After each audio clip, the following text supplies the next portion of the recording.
One of the great challenges that we deal with all the time in government is how to pay for things.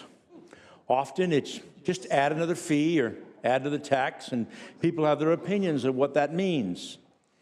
And this started out with Speaker Perez years ago with a creative solution of how to put money into an endowment to protect the ocean. And it had political controversy, but in my judgment, is a really good idea. It's called rigs-to-reef. As I was out of government, I saw a lot of these programs where we had this unbelievably robust marine life underwater and how successful they were around various artificial reefs. So Speaker Perez years ago, I can't recall what year it was, passed a measure that basically said that oil companies who have these 27 offshore rigs that are out there now can cut them down to 90 feet. That's how much distance you need for ships to pass. And then in cases where, and the terms in the bill, where there's a net environmental benefit, this is the important point, where there is a determination where partial removal of the platform would provide a net benefit to the marine environment compared to full removal of the platform. So what happens in this measure when he did this was it says, okay, you saw that off. Sometimes there's as deep as 1,000 feet, sometimes 400 or 500 feet. And the savings for not removing it, because as many know, under the federal law, when you put these things in the ocean, you got to remove everything. You've got to move everything. And that net benefit was a split 50 to 50. Now, under the rules, the way it's written is if the removal is after January 17, which is now, it's a 65-35 split, and if it's later, it's an 80% split after January 1st, 2013. In other words, we're trying to incentivize oil companies to remove these things, and 80% goes to a fund. Where do you get a situation where you get this big pot of money to help pay for environmental protection that's not taxpayers' dollars? And I'm telling you, we certainly have seen a whole host of data. It's in the analysis where this marine life really works well. The fishermen like it. The Ocean Conservancy just supported this measure just as of today.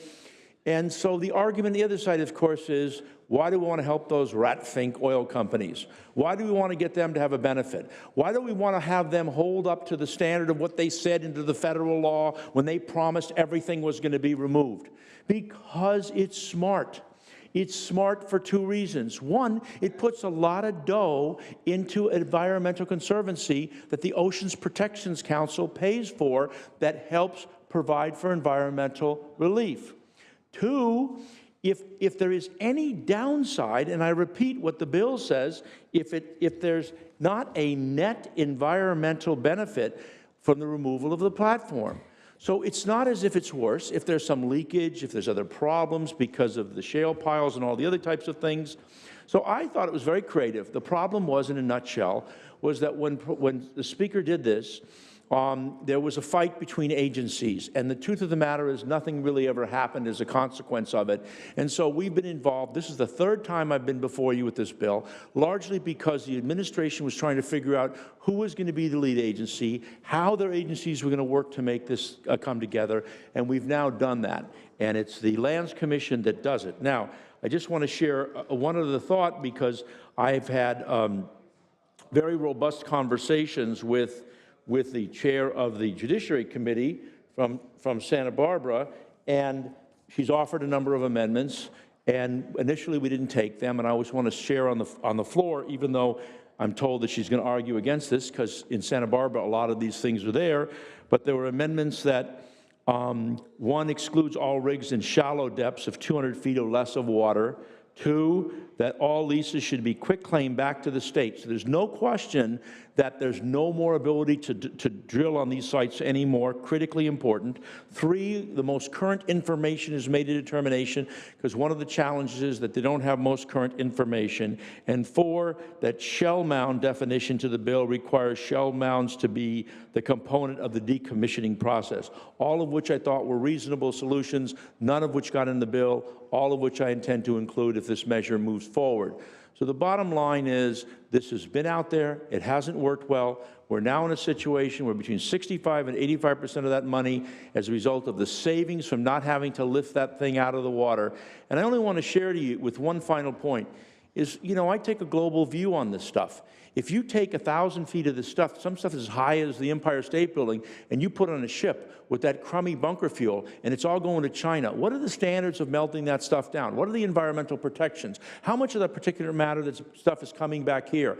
Taking a global view of what the environmental consequences are, the idea of pulling that stuff out, as long as there's no downside for keeping it there, the Oceans Council looks at it, experts look at it.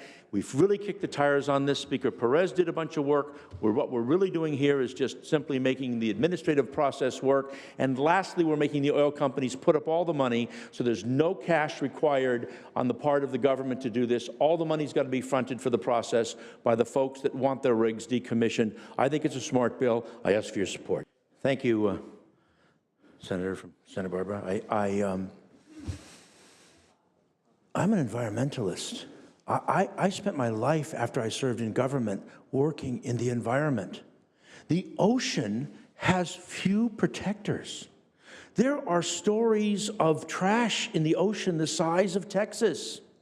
You talk to anybody in an environmental community who's out there who understands what a critical role the ocean plays in this ecological context in which we live.